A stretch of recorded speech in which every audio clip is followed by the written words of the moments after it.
Alright, my friends, welcome back to Frogboy X1 Gaming. I'm Andrew, and today we are celebrating one of my friends going out of their way to get a 7900 XTX. His name is XBabyHand. Thank you for the support that you've given for this channel. You had a special request today in the DMs, and you wanted to know how to get the most out of your AMD experience. So let's see if we can do that for you, my friend. Alright, so where we are right now, we're going to come over here to the home. This is the Adrenalin software for anybody that has, and this is for everybody too. For anybody that wants to learn how to use Adrenalin software and do something efficiently with it. I haven't really checked out every single thing in here, but I will do my best to impart my knowledge onto you to help you get the best out of your AMD experience that you can. So when you first load in here, you're going to have your home settings or whatever. If you like from this page right here, you'll see like these different little folders up here at the top. You're going to usually want to go over here to gaming, and then go over here to graphics.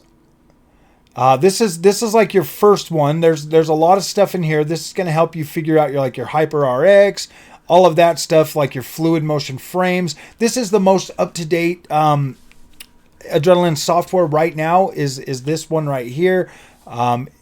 If we go over here to performance, I believe we should, not performance, but smart technology.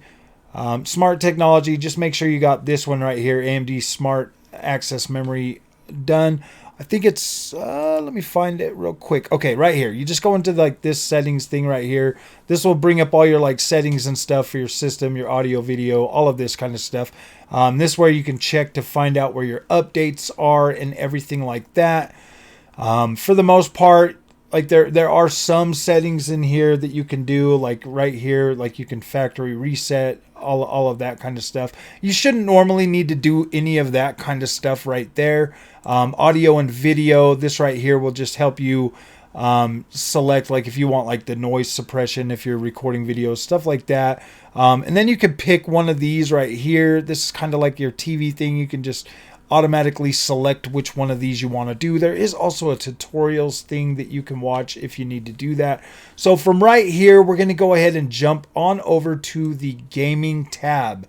The gaming tab, this is probably like the thing that will help you get the most out of your experience really quick. And when I first, get into, like when I put in one of my cards, when I put in one of my cards, I immediately go straight to display. These are my three displays. I have the one that I usually use for reading comments and stuff while live streaming. This is my main gaming display, and then this is my OLED that I will normally use for my sim racing, and sometimes I'll play 4K whatever. But normally I'm on my display number 2, which is my main gaming monitor. Once I get into here, the first thing I select on this menu right here is going to be Virtual Super Resolution. This here should automatically be connected, the AMD FreeSync, so you shouldn't have to worry about that. But Virtual Super Resolution is usually off by default. So I usually flip that on first. That's like the first thing I usually get in here and I flip on. Virtual Super Resolution is going to allow you, so like with you, baby hand, with your 7900 XTX, if you're on a 1440p monitor or you're on a lower resolution screen, if you're trying to run at that resolution, you're going to find yourself, usually with a pretty decent bottleneck on like 1080p and 1440p. So is what you're going to do, because you have plenty of VRAM on your card, you're going to go ahead and select this, make sure that's on, and this is going to give you the ability to render at 8K, at 6K, at 4K, and then super sample that down to whatever screen display you have. I believe you said you only have access to 4K, so that will still give you the ability to push your resolution even higher, all the way up to 8K, and then be able to super sample that back down to 4K, which is going to in turn give you a better looking image quality. Now, I strongly suggest that this is something that you really look into, and if you can get your frame rate to be at a playable frame rate to where it feels comfortable for you, you don't need to really push like super high frame rates, especially if you're on a TV. Your TV is usually going to max out at 120 frames. So being able to utilize this to get it down to like a 60 FPS experience, but still get a much denser overall, higher quality looking image, I believe that this is a very valuable tool and probably one of my favorite in the whole AMD experience. And we're going to touch on this virtual super resolution a lot in this video, especially when we start talking about HYPR-RX and AMD's fluid motion frames. So the next thing that I jump to from right here, I usually haven't played with any of this stuff just yet. There's not a whole lot of anything that I've had to play around with that. But from there, I'm going to come right over here to where's it at? Custom color. So normally this is going to be disabled just like that. You're going to go ahead and enable that, and then come down here to saturation. This is the only one that I move. This is the only color, the only slider that I move, and I take that over to 150. 150 has usually been a very good balance for me, especially if you're playing on a monitor and you're not utilizing HDR. This is going to make your colors like super pop, like really pop. And what this does when you are utilizing HDR, oh my gosh, man! So with HDR, and we're talking like HDR and like Dolby Vision or HDR10, this is going to make your colors pop, and then your HDR is going to take over and make your brights, highlights, or your contrasts, your darker darks, and kind of give you a little bit more overall image quality, which is going to significantly impact the way you perceive and look at your games. Especially for me, I like that ability to oversaturate my colors. That is very incredible, and I think that overall, with having that enabled and being able to adjust the saturation of your colors, also makes the overall HDR image quality even better than anything that I've ever seen on any NVIDIA card that I've ever owned. So those are the only two that I play around with in here in this, and this is really the first place that I go when getting in here to set up my Adrenalin software. Most of the time you only have to set this up. Every once in a while you might have to go back in here and redo the color thing after like updates or Windows updates or Adrenalin software updates. But most of the time it's pretty good about saving your settings. But if your image quality isn't what you're looking at, go in here and check these two right here. Remember, that is in your display tab under your gaming. So the next place I go is over here into the graphics menu. And this one right here, honestly, is pretty simple. You just tap on this right here, HYPR-RX. HYPR-RX is going to enable pretty much from Radeon Super Resolution down to Radeon Boost. And these features here are all pretty much entwined with just this one button. So it's pretty simple. You can do that, but then you still have individual control over these. Like you're like, man, I don't really care for boost. You could disable the boost or whatever, but it will still like let you kind of have some of this.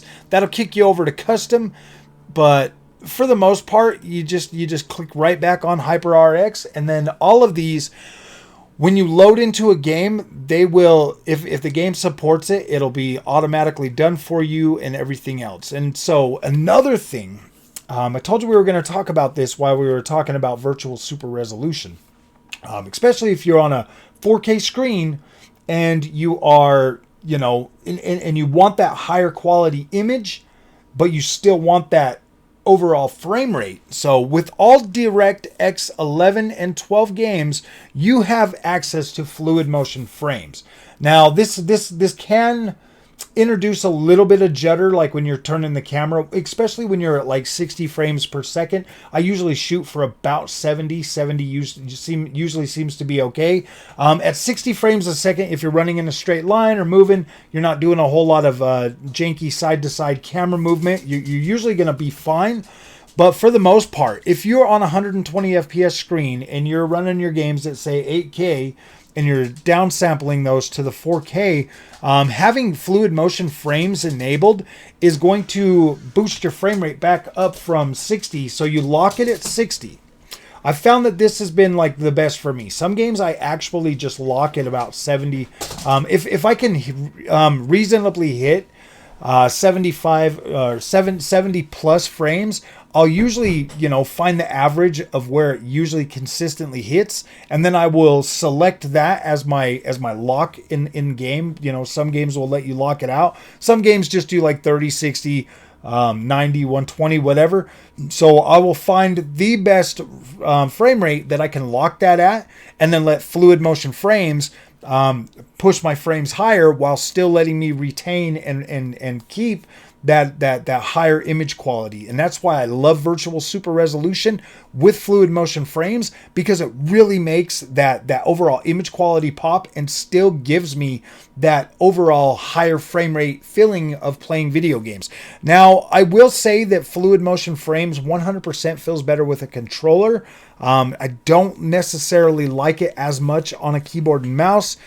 So fluid motion frames actually works good for me because of the fact that I am mainly a controller gamer. So that's perfect. Some of this other stuff in here, you might not really need this. I mean, you can reset your shader cache every once in a while. I usually do that when I swap out my cards. Like if I put the 7600 XT back in, then I'll go ahead and reset that and let that GPU build its own shader cache just to prevent any kind of like weirdness that might happen. Frame rate control, you can use this. I haven't really tested this one out very much yet, but this does actually, it's supposed to help with like fluid motion frames. If you've got a really erratic game and your frame rates are just bouncing, like 10, 20, 30 FPS or more, it might be good at a driver level to go ahead and enable this to keep your frame rate at like 70, 75. I feel like anything over 70 and just up to like 90 frames is usually, in my opinion, the best for fluid motion frames. That's just kind of where I've been. I haven't, I haven't used this, but if you do enable it, then you can set your max FPS at like whatever you want, all the way from like, wait, how far down does that go? Boom, all the way to 15. Yeah, you can get at least 30 frames. But yeah, you have pretty much full control over that. You can, if you're playing like a bunch of games and you can consistently hit like say 75, then you just at a driver level, go ahead and lock that to 75 frames, and then fluid motion frames will still be usable, and then you can use that to boost your frame rate even higher, which is pretty cool. And this is almost like fluid motion frames is almost like using like the smoothness feature on your TV, like when you get like that soap opera effect, but it actually is better than that, just not as but that's kind of what it feels like, because it just makes the screen smoother, and the smoother the screen, the more frames that are being generated and pushed to your screen, the better the image quality is going to look. So yes, I do recommend utilizing these tools depending on your game and depending on what you're playing. I have used it with like Call of Duty. I have used it with racing games. I've used it with basically every single thing out there, and I haven't. When it's enabled, it like you can barely tell unless you know exactly what to look for. And seeing as I've been utilizing AMD's fluid motion frames pretty much since the beginning of the beta, I have seen it go through all of its iterations to where it is now, and it is significantly better than when it first came out. And it really does provide an extra level of immersion to your overall experience. It is really good. Like it does work. I would say about 90% of the time when you enable this and you're using it, you can barely tell. And most of the time, like if you're in say you're in a game, like say you really want to play Cyberpunk 2077, and you really want to use your path tracing or your ray tracing or all of that stuff, fluid motion frames actually does help with that overall experience to a point where you can 100% play that and enjoy it with minimal overall, with minimal issues. With minimal issues, you can 100% utilize that and still get a very good looking image quality and experience. So Other than that, most of my other stuff is just going to be like, you know, stuff that I use for like recording and making videos and all of that stuff. So I don't necessarily think that that is relevant for this video. But over here in the advisors tab, you can look at this, and for whatever game you're playing, like Skull and Bones was the last game I was playing. So it kind of tells you like my performance grade is excellent with this setup right now. I can get really, really decent, you know, overall, you know, quality and average FPS and all of that stuff with this game. So that's pretty good. The games tab is the last thing that you might want to look at. This here will keep track of all the games that you play as you play them, and it will give you your average frame rate for all of these games. Crew Motorsport has a 60 FPS lock, but with AMD's fluid motion frames, I can push 116, and that does work too. If you have 60 FPS games that are locked, you can 100% utilize that. If we go over here, is it even... I wonder if it's even on here. ABCDs. I thought I had, I thought I just played Elden Ring and I was able to push that to 120 using AMD's fluid motion frames. But yeah, as you get through here and you look at all of these games and these totals with the overall frame rates and stuff, this will kind of give you like a baseline of how your card is performing, what it's doing, like, Avatar Frontiers is 86. Alan Wake is 136. This here's me playing it without that ray tracing, man. I knocked this game out of the park. Like some of these right here, Mirage, running this game here at 6K is still getting freaking 79 frames. Valhalla running that, you know, getting a 120. Like these are some pretty, like these frame rates are really playable. Are really freaking playable. Like 90% of the time. 146 on freaking Skull and Bones. Like this is awesome, and I love this AMD experience. I can play these games and I can get the overall best image quality that I've ever seen on any of these. And it's amazing. I love playing these games on the AMD platform. I love how user-friendly this stuff is. I love how it feels. I love being able to get in here and play around with stuff. And there's some other things that eventually I'm going to be looking into as I continue my overall testing of everything. Advanced view. Let's go in here real quick. I just want to... Oh, I am in advanced view. Normally when you're in here... when you're in graphics, it's just going to be, it's just going to pull up this. Sorry, I forgot to mention that. So go over here, click that, you get into advanced view, and then that will open up all of these other things like texture filter quality. You can set that at high, performance or whatever. Actually, I'm going to go back to high on that one. Surface format optimizations. This allows like all of this like tessellation mode, all of this stuff. Most of this stuff is not there because it is a little bit more advanced for you to get in there and play around with. But once you get in here and you start looking at all of this stuff and you start reading, I'm so like, look at this. This here will show you. This right here, video upscale, is a new feature that actually just came out. Video upscale is for like when you're watching YouTube videos or any of that stuff. Then you can select, you know, how sharp you want it to go or whatever. We'll put that on 75, and then we can probably use that when I'm like watching a video or something. So that's kind of cool. That will help you with like watching older movies and stuff like that. Will help you increase the overall image quality and make it look a lot better.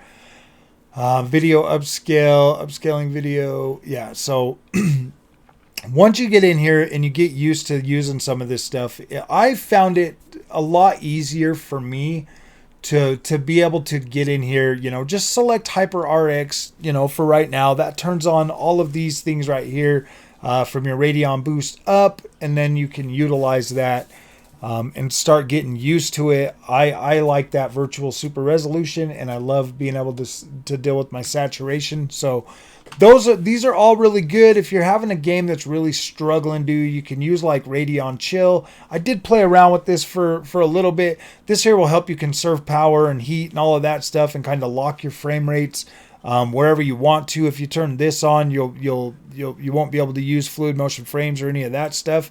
So if you use chill, you're gonna have to just rely on pure rasterize and all of that kind of stuff. But for the most part, it's not bad. I really do like this software. I think it's really cool. I feel like this is built for gamers, so it should help you. So hopefully this helps you out, at least help you get started, XBabyHand. I will be doing some more of these types of videos as I continue to play around with all of this stuff. We'll come back and we will make some more videos. So I hope this one at least gets you started. So if you like this content, don't forget to like and subscribe. I'll see you guys in the next one. Thank you for watching.